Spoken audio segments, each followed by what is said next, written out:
Bonjour Perrine Brodkorn, vous êtes sociologue, chargée de recherche au Centre Travail et Technologie de la Fondation Travail Université de l'Université de Namur.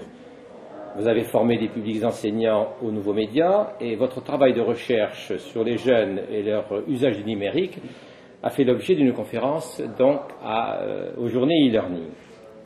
L'ensemble des études que vous avez présentées dans votre conférence précise la nature des usages et des compétences développées par les étudiants dans leur usage de l'Internet et plus généralement du numérique.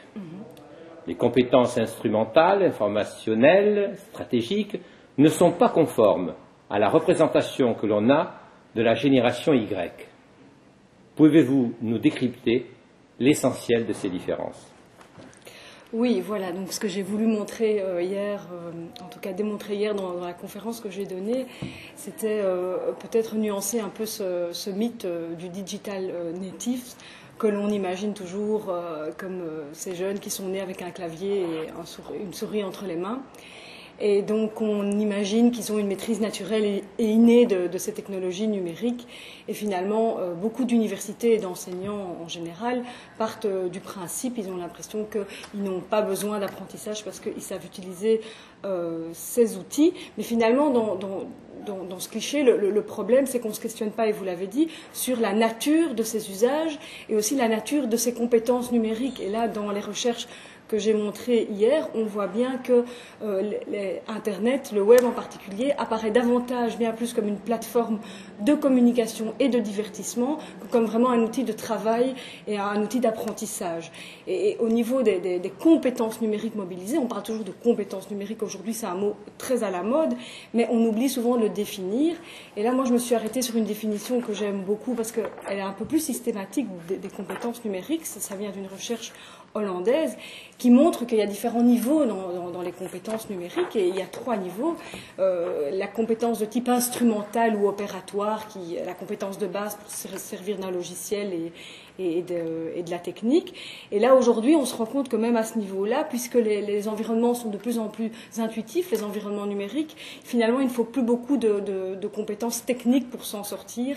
Il faut des habiletés pratiques, mais la technique est un peu gommée, et donc les étudiants n'ont pas vraiment une connaissance technique approfondie du numérique, au-delà de l'usage.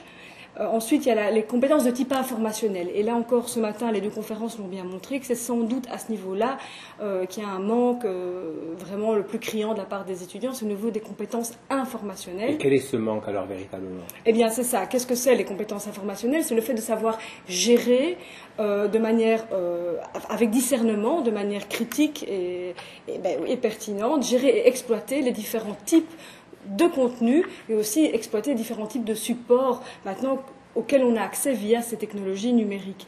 Et donc, c'est pas parce qu'on sait y accéder qu'on sait gérer et exploiter avec discernement toute la multitude d'informations à laquelle on a accès aujourd'hui. Et donc là, vraiment, il y a un problème patent à ce niveau-là. Et le troisième niveau finalement de compétences, c'est les compétences de type stratégique. Alors là, quand on entend ça, on parle plutôt de compétences de type transversal. C'est finalement savoir se réapproprier l'information, les contenus que l'on trouve en ligne pour le remobiliser dans un autre contexte et faire sien de ces informations. Et là aussi, à ce niveau-là, il y a des manques. Donc, pour clôturer par rapport à cette question, c'est de dire... Je crois que le grand public, on fait souvent une confusion entre une distinction qui est importante à faire, entre culture numérique. Alors la culture numérique, ça les étudiants l'ont assez bien, c'est une culture un peu grand public qui demande des capacités, des compétences de type communicationnel et peu de compétences techniques aujourd'hui avec les environnements intuitifs dans lesquels on se trouve.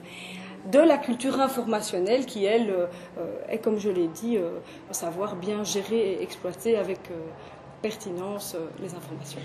Les technologies numériques et l'Internet sont des moyens aujourd'hui au service du système éducatif.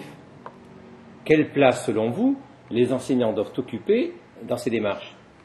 Et voilà, oui, j'ai terminé aussi la conférence hier en insistant sur la place centrale finalement que l'enseignant encore aujourd'hui, ou les enseignants ont à prendre. Et encore ce matin, les 2 conférences l'ont rappelé qu'aujourd'hui les enseignants dans ces environnements numériques doivent être avant tout, j'aime bien le mot, être des passeurs ou des coachs, des guides, enfin il y a plusieurs mots qu'on peut employer, vraiment pour amener finalement les étudiants vers une autonomie dans leurs usages de ces technologies numériques dans le cadre de leur apprentissage et de leur formation.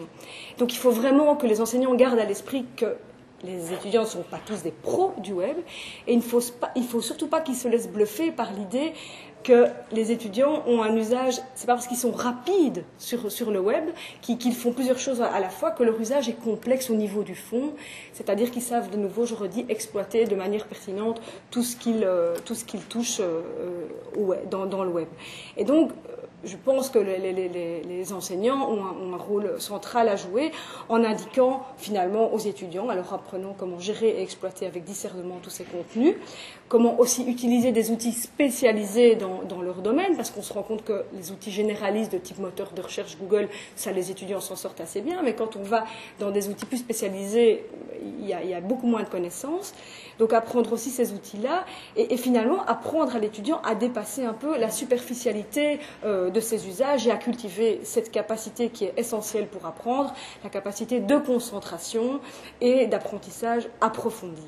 Et donc ça reste les ingrédients, je crois, de tout apprentissage, même à l'heure du numérique. Donc finalement aussi rappeler bien à ces enseignants que les technologies ne sont qu'un moyen au service d'une fin, qui est le système éducatif. Alors si je comprends bien, pour que les étudiants, les apprenants soient bien formés, il va falloir peut-être aussi que les enseignants soient tout aussi bien formés. Tout à fait. Et j'ai terminé là-dessus pour l'interview en disant ça implique bien évidemment que les enseignants, parce que là on se rend compte aussi parfois qu'il y a un manque patent de ce côté-là, les enseignants doivent se former au numérique, parce que je ne crois pas que la solution c'est d'évincer ces outils qui sont maintenant qui font partie intégrante de notre environnement, donc évincer ces outils de leur cours, mais bien de se les approprier pour justement conduire l'étudiant à un usage intelligent et pas simplement un usage de type divertissement.